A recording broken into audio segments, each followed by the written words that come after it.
¿Crees que ya conoces esta historia? Tal vez recuerdes la imagen clásica, un cuello largo elevándose sobre una superficie cubierta de neblina en un lago escocés, acompañado por una fotografía granulada en blanco y negro que terminó convirtiéndose en un símbolo mundial. Durante décadas se repitió el mismo debate interminable entre creyentes y escépticos. La leyenda del monstruo del lago Ness se volvió un relato popular que muchas personas escucharon desde la infancia. Sin embargo, ¿qué pasaría si ese relato fuera apenas una distracción? Una especie de cortina que oculta una historia mucho más inquietante y compleja. Una historia que no involucra únicamente a habitantes locales o a excéntricos investigadores de criaturas desconocidas, sino también a santos del siglo VI, agencias de inteligencia británicas, laboratorios genéticos de tecnología avanzada e incluso a conceptos vinculados con la física cuántica.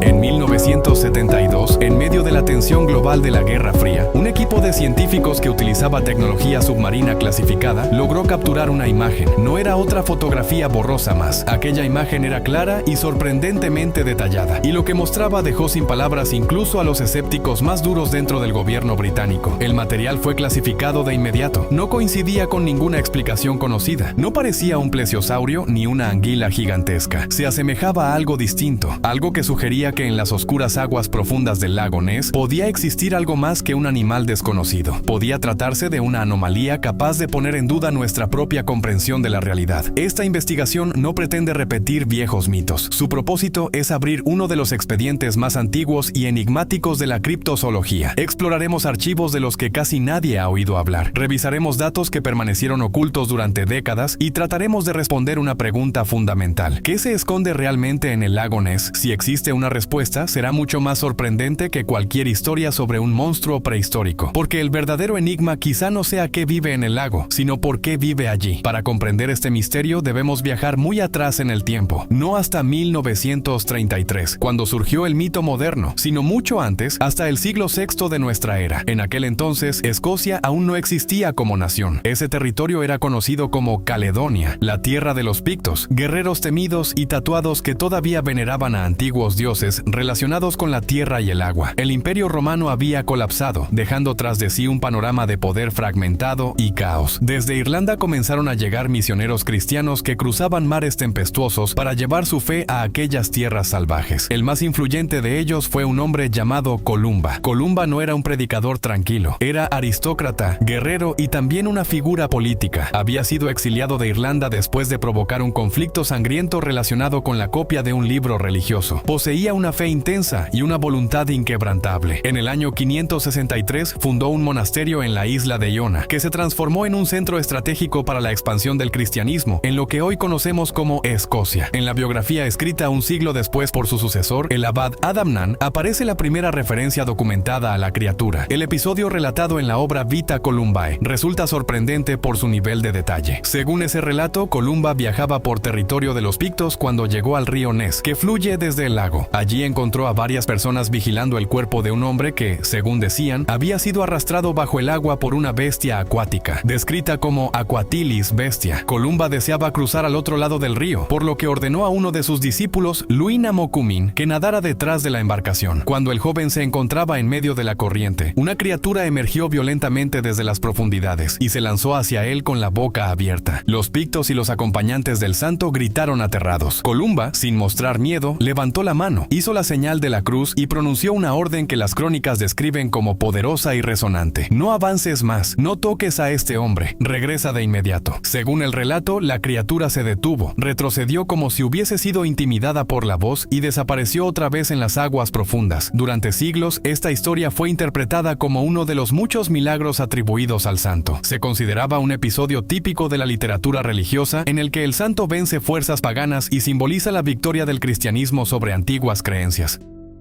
Bajo esa interpretación, la criatura del río no sería un animal real, sino una representación simbólica del paganismo que se retira ante la cruz. Pero existe otra posibilidad. Si analizamos el relato desde la perspectiva de un historiador, encontramos detalles interesantes. Adamnan era un cronista cuidadoso. Su obra no era una simple colección de relatos fantásticos, sino un documento que describía la vida y la política de la sociedad picta. Fue escrita para lectores que compartían su misma realidad histórica. Si hubiese inventado completamente la historia, su relato habría habría perdido credibilidad. Debía basarse en creencias o acontecimientos que ya existían en la cultura local, y esas creencias efectivamente existían. En la tradición celta, el agua era considerada una frontera entre mundos, un lugar donde habitaban seres sobrenaturales. Uno de los más conocidos era el Kelpie, el caballo de agua, un espíritu que podía adoptar la forma de un hermoso corcel para atraer a los viajeros y arrastrarlos después bajo el agua para devorarlos. En el folclore escocés, casi cada lago tenía su propio guardián monstruoso. Estas historias no eran simples cuentos para asustar, funcionaban también como advertencias sobre peligros reales. El lago Ness no es un lago común, es un cuerpo de agua enorme, oscuro y traicionero cuya profundidad alcanza aproximadamente 230 metros. Sus aguas permanecen frías durante todo el año. Sus orillas rocosas y escarpadas generan un fenómeno meteorológico particular. El aire frío que desciende de las montañas puede caer de forma repentina, produciendo ráfagas intensas que levantan olas cortas y peligrosas en la superficie.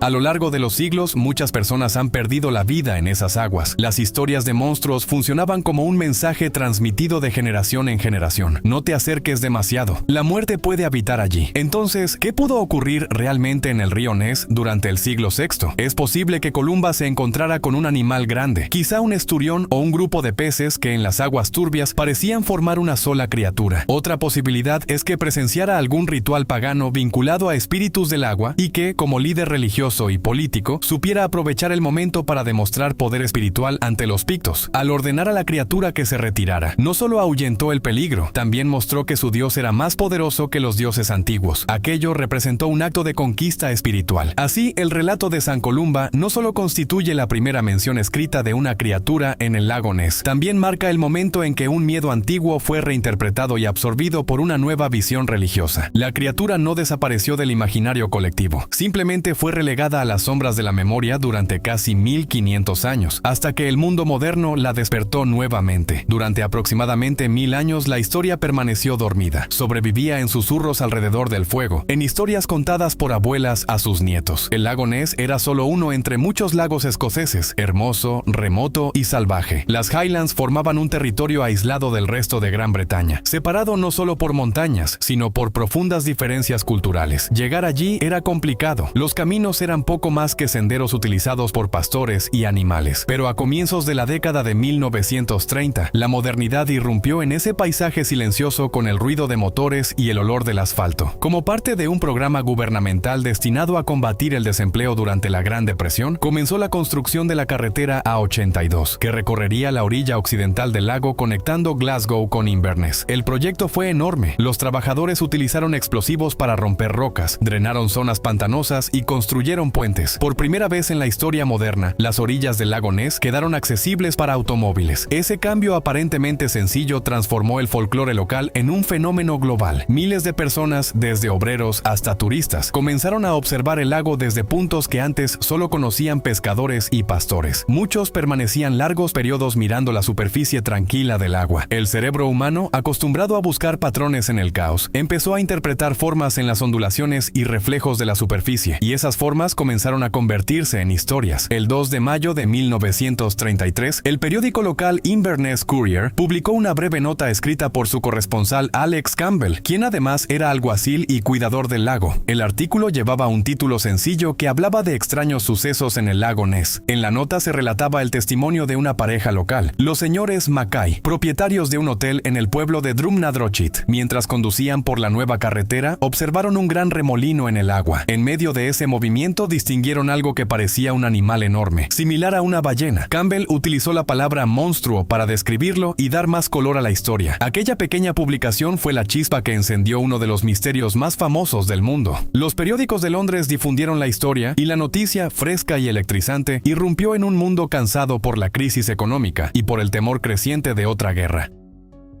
El escenario perfecto estaba servido para un relato sensacional. Meses después, en julio de 1933, ocurrió un episodio que fijó para siempre la imagen moderna del supuesto monstruo. George Spicer y su esposa, comerciantes londinenses, conducían su automóvil por la carretera A82 cuando, a unos 200 metros delante de ellos, algo atravesó la vía. No era un ciervo ni una vaca. Lo describieron como lo más parecido a un animal prehistórico que hubieran visto jamás. Aseguraron haber observado una criatura con un cuello largo y sinuoso, monstruoso y un cuerpo voluminoso con forma de joroba, sin extremidades visibles. Se desplazaba con movimientos bruscos y poco después desapareció entre la vegetación. El relato de los Spicer se propagó rápidamente en la prensa. A partir de ese momento, el monstruo adquirió una forma definida en la imaginación colectiva. El cuello alargado y el cuerpo jorobado, muy semejantes al plesiosaurio popularizado en ilustraciones sobre dinosaurios, quedaron grabados en la mente del público. Pronto una oleada de turistas, reporteros y aventureros invadió las orillas del lago. Todos deseaban ver a la criatura, y en ese ambiente cargado de expectativa, muchos creyeron hacerlo. Troncos flotando, bandadas de aves o las estelas dejadas por embarcaciones comenzaron a interpretarse como la presencia del monstruo. La imaginación, alimentada por los reportajes, completaba lo que los ojos apenas sugerían. Sin embargo, para que una leyenda se volviera inmortal, hacía falta algo más que testimonios. Era necesaria una imagen, un símbolo visual que consolidara el mito. Ese símbolo apareció en abril de 1934. Se trata probablemente de la fotografía del monstruo más famosa de todos los tiempos. Incluso quienes nunca han mostrado interés por el lago Ness probablemente la han visto. Es una imagen granulada en blanco y negro. El agua aparece ligeramente agitada y emergiendo de ella se distingue un cuello largo y delgado que termina en una pequeña cabeza. La fotografía, conocida como la foto del cirujano, se convirtió durante generaciones en la prueba aparentemente irrefutable de la existencia de Nessie. Fue publicada en el London Daily Mail el 21 de abril de 1934 y rápidamente dio la vuelta al mundo. El autor de la imagen era Robert Kenneth Wilson, un respetado cirujano ginecológico de Londres cuya reputación profesional era impecable. No era un buscador de fama ni un entusiasta extravagante de la criptozoología. Era un hombre de ciencia, y ese detalle otorgó enorme credibilidad a la fotografía. Wilson explicó que, mientras conducía junto al lago, observó un movimiento en el agua, detuvo el automóvil, sacó su cámara y consiguió disparar 4 veces antes de que la criatura desapareciera. 2 de las imágenes salieron bien y vendió una de ellas al periódico. Durante 60 años, aquella fotografía fue la bandera de quienes creían en el monstruo. Los escépticos intentaron desacreditarla sugiriendo que podía tratarse de un ave buceadora, una nutria o incluso un simple tronco flotando. Sin embargo, nadie logró demostrarlo de manera definitiva. La imagen resultaba demasiado convincente y la reputación de Wilson demasiado sólida. Pero la verdad, como suele suceder, resultó ser mucho más compleja y sorprendente que cualquier explicación simple. Para entenderla, hay que retroceder algunos meses, hasta diciembre de 1933. Aprovechando el entusiasmo mediático por Nessie, el Daily Mail contrató al célebre cazador de grandes animales, actor y aventurero Marmaduke Wetherell para localizar y abatir a la criatura. Wetherell aceptó el encargo con entusiasmo. Llegó al lago, recorrió las orillas y tras varios días de búsqueda, anunció haber encontrado enormes huellas de 4 dedos que, según él, pertenecían a un animal gigantesco. La noticia causó sensación, pero la celebración duró poco. Científicos del Museo de Historia Natural analizaron las huellas y llegaron a una conclusión devastadora. No pertenecían a ningún monstruo ancestral. Eran simplemente marcas hechas con la pata de un hipopótamo. Alguien había utilizado un pie seco de hipopótamo, un objeto que en aquella época se vendía como soporte para paraguas, para falsificar las pisadas en la orilla del lago. El Daily Mail, humillado por el engaño, ridiculizó públicamente a Wetherell. Convertido en objeto de burla nacional, el cazador decidió vengarse de una forma ingeniosa que terminaría entrando en la historia. Reunió a un pequeño grupo de cómplices que incluía a su hijo Ian y a su hijastro Christian Spurling, un experto modelista. Spurling fue quien construyó al supuesto monstruo. Compró un pequeño submarino de juguete y modeló sobre él un cuello y una cabeza utilizando madera, plástico y plomo. La estructura era frágil, pero suficiente para tomar algunas fotografías. Faltaba, sin embargo, una figura respetable que presentara las imágenes a la prensa. Ese papel lo desempeñó su amigo, el Dr. Robert Wilson. Wilson aceptó participar. En abril de 1934, Wetherell y su hijo colocaron el pequeño submarino en el agua y tomaron las fotografías que más tarde se volverían famosas. Después Wilson, como si nada hubiera ocurrido, entregó la imagen al Daily Mail. El mismo periódico que días antes se había burlado de Wetherell, ahora publicaba con entusiasmo la supuesta prueba aportada por un médico respetado. La venganza había sido perfecta. El secreto del engaño permaneció oculto durante 60 años. Los conspiradores murieron sin revelar la verdad. Solo en 1994, cuando tenía 90 años y se encontraba en su lecho de muerte, Christian Spurling decidió confesar. Presentó pruebas irrefutables, entre ellas fotografías originales sin recortar que mostraban claramente la línea de la costa y evidenciaban el tamaño diminuto del supuesto monstruo. La historia de la fotografía del cirujano no es únicamente el relato de un fraude, también es una lección sobre cómo funcionan los medios de comunicación y sobre la facilidad con la que las personas aceptan aquello que desean creer, especialmente cuando proviene de una fuente aparentemente autorizada. Tras revelarse el engaño, los investigadores comprendieron que las observaciones visuales no bastaban. Era necesario explorar el lago de otra manera. Así comenzó la era del sonar. La búsqueda del monstruo dejó de ser un pasatiempo de curiosos y empezó a parecerse a una operación casi militar. En la década de 1960 se creó el Loch Ness Investigation Bureau, una organización peculiar que reunió a parlamentarios, científicos, empresarios y aficionados. Al frente colocaron al naturalista y artista Sir Peter Scott, hijo del famoso explorador polar Robert Scott. El grupo estableció una red de vigilancia en el lago con puestos fijos de cámaras, patrullas en embarcaciones y sobre todo equipos de sonar. El sonar o hidrófono permite explorar el mundo submarino mediante el sonido. El dispositivo emite pulsos acústicos que rebotan en objetos, peces, rocas o en el fondo del lago y regresan al emisor. Analizando el tiempo y la intensidad de esos ecos, se puede construir una especie de mapa acústico del entorno sumergido. En la década de 1960, esta tecnología era de origen militar y comenzó a producir resultados inquietantes. Los operadores registraron repetidas veces contactos extraños. No parecían cardúmenes de peces ni troncos flotantes, sino objetos grandes y solitarios que se desplazaban a grandes profundidades y a velocidades considerables, realizando maniobras poco habituales para cualquier criatura conocida del lago. A veces permanecían inmóviles durante largos periodos y luego desaparecían en la oscuridad. En otras ocasiones, varios ecos se movían de forma sincronizada. El instituto acumuló decenas de registros, aunque sin confirmación visual seguían siendo simples anomalías en las pantallas del osciloscopio. Los datos más famosos y controvertidos aparecieron en la década de 1970 gracias a un equipo estadounidense liderado por el Dr. Robert Rines de la Academy of Applied Science. Rines, abogado, inventor y apasionado investigador del misterio de Nessie, llevó al lago equipos muy avanzados para su época, incluidas cámaras submarinas sincronizadas con potentes flashes estroboscópicos. El sistema era sencillo.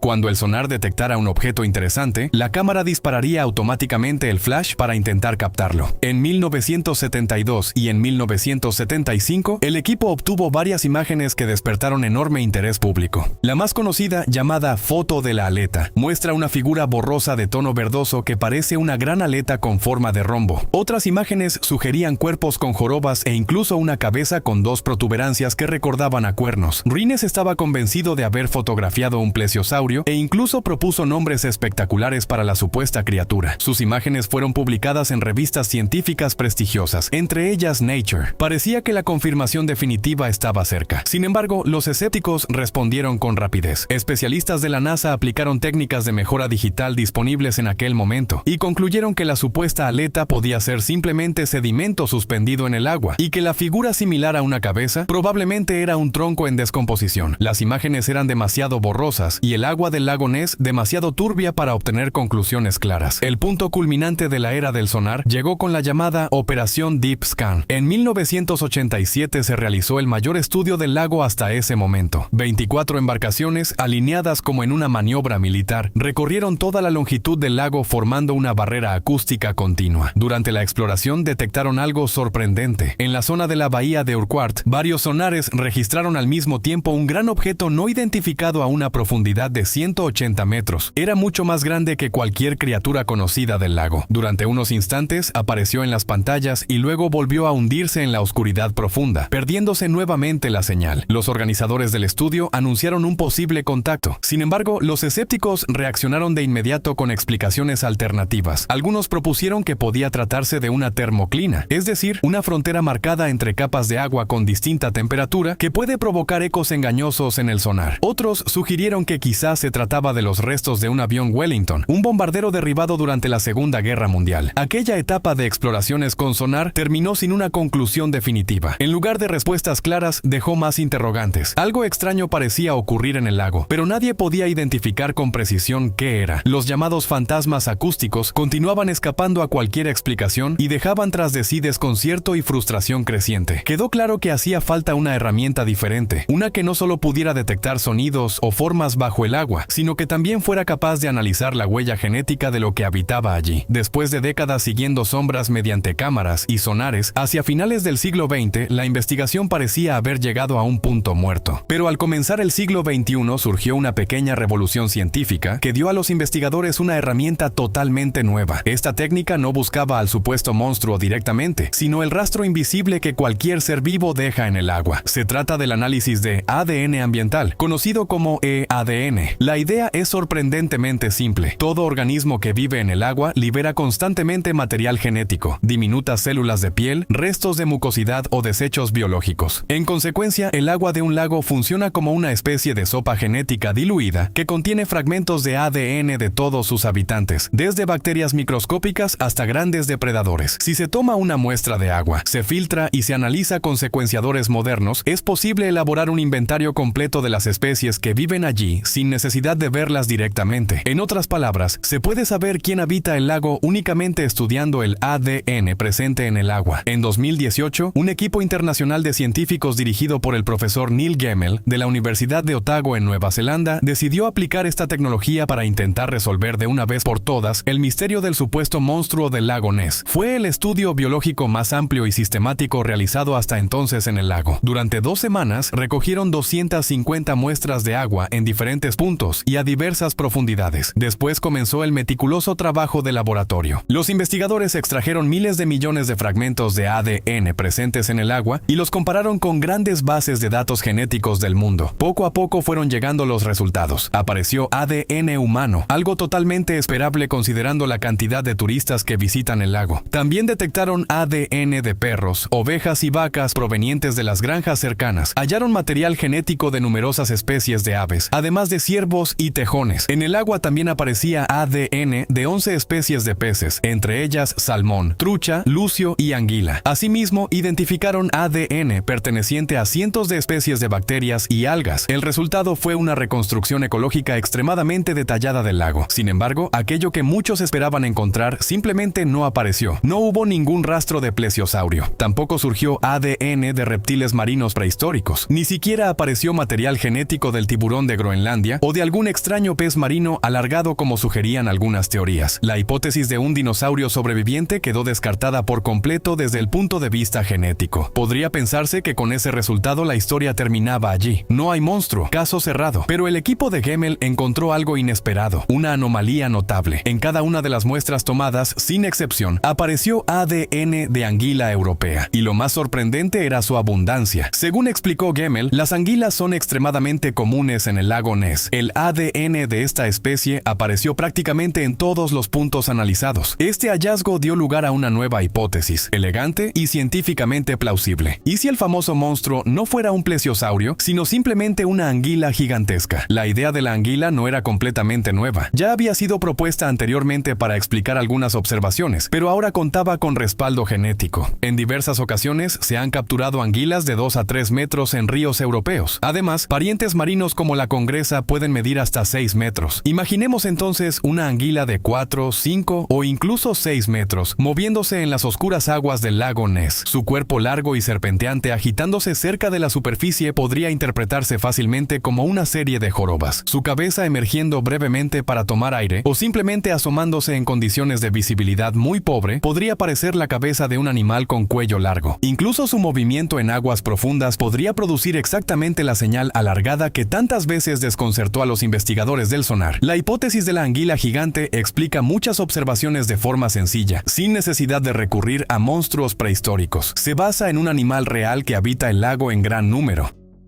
Sin embargo, la teoría tampoco afirma que ya se haya capturado un ejemplar de tamaño colosal en Ness. Hasta ahora, ninguna anguila gigantesca ha sido atrapada, fotografiada o filmada de manera concluyente en el lago. Aún así, la propuesta sigue siendo biológicamente posible, y entre todas las teorías sobre Nessie, es una de las pocas que no puede descartarse completamente. El análisis genético no encontró al monstruo, pero sí halló un candidato sorprendentemente parecido. La ciencia, por tanto, emitió un veredicto bastante claro. No hay plesiosaurios en el lago. Lo más probable es que detrás de la leyenda haya una combinación de anguilas grandes, errores de observación, fraudes ocasionales y una poderosa imaginación colectiva. A primera vista parecería que el caso puede cerrarse, pero ¿realmente es tan sencillo? ¿Puede el mayor misterio del siglo XX reducirse simplemente a la historia de un pez grande? No exactamente, porque el verdadero enigma del lago Ness es también psicológico. La pregunta fundamental no es solo qué vive en el lago, sino por qué tantas personas desean con tanta intensidad que el monstruo exista. Loch Ness ofrece el escenario perfecto para el nacimiento de un mito. No es simplemente un lago, en realidad es una profunda fractura en la corteza terrestre llena de agua. Es largo, estrecho y extraordinariamente profundo. Su volumen supera incluso la suma de todos los lagos de Inglaterra y Gales juntos, pero el factor más importante es la naturaleza de su agua. Es oscura y prácticamente impenetrable. Debido a la gran cantidad de turba arrastrada desde las colinas cercanas, la visibilidad bajo el agua es casi nula. A pocos metros de profundidad, reina una oscuridad absoluta. Esto genera un efecto psicológico muy poderoso. Cuando observamos esa superficie negra y silenciosa, nuestro cerebro carece de información visual suficiente y comienza a imaginar. Llena el vacío con los temores más antiguos del ser humano. El miedo a lo desconocido y a lo que podría ocultarse en las profundidades. En ese sentido, el lago Ness funciona como una gigantesca prueba de Rorschach acuática. A partir de 1933, otros factores comenzaron a alimentar la leyenda. La aparición de los medios de comunicación modernos, el crecimiento del turismo masivo y una sociedad cada vez más fascinada por la posibilidad de que aún existieran misterios en un mundo aparentemente dominado por la ciencia. La historia de Nessie es un ejemplo clásico de lo que los sociólogos llaman la construcción social de la realidad. No fue un animal quien creó el mito, sino las personas. Periodistas en busca de titulares sensacionales, habitantes locales que descubrieron una oportunidad económica en el turismo, y miles de individuos que deseaban creer en algo extraordinario. También interviene un fenómeno psicológico conocido como pareidolia, la tendencia humana a reconocer formas familiares en objetos aleatorios. Un tronco flotando entre la niebla, la ola provocada por una embarcación o un grupo de aves zambulléndose pueden transformarse fácilmente en la silueta de un cuello largo y varias jorobas cuando la visibilidad es mala y la mente está predispuesta a ver un monstruo. A esto se suma el llamado sesgo de confirmación. Las personas tienden a interpretar la información de manera que refuerce sus creencias previas. Quien llega al lago convencido de que verá a Nessie probablemente interpretará cualquier perturbación en el agua como una prueba de su existencia. Incluso cuando fraudes famosos fueron expuestos, como la célebre fotografía del cirujano, la leyenda no desapareció. ¿Por qué? Porque el mito resultó ser más poderoso que los hechos. Satisface una necesidad humana profunda, la idea de que el mundo aún guarda misterios y que todavía existen rincones donde lo desconocido puede habitar. En una época en la que los satélites han cartografiado casi cada centímetro del planeta, el lago Ness sigue representando uno de los últimos espacios simbólicamente misteriosos, casi como un refugio moderno para dragones. Además, existe un factor económico importante. La leyenda de Nessie mueve una industria turística multimillonaria. El turismo es fundamental para la economía de las tierras altas de Escocia, y Nessie se ha convertido en su símbolo. Incluso los habitantes más escépticos comprenden el valor de mantener viva la historia. No venden necesariamente la existencia de un monstruo, sino la posibilidad de que algo extraordinario pueda ocurrir. Venden esperanza, curiosidad y emoción.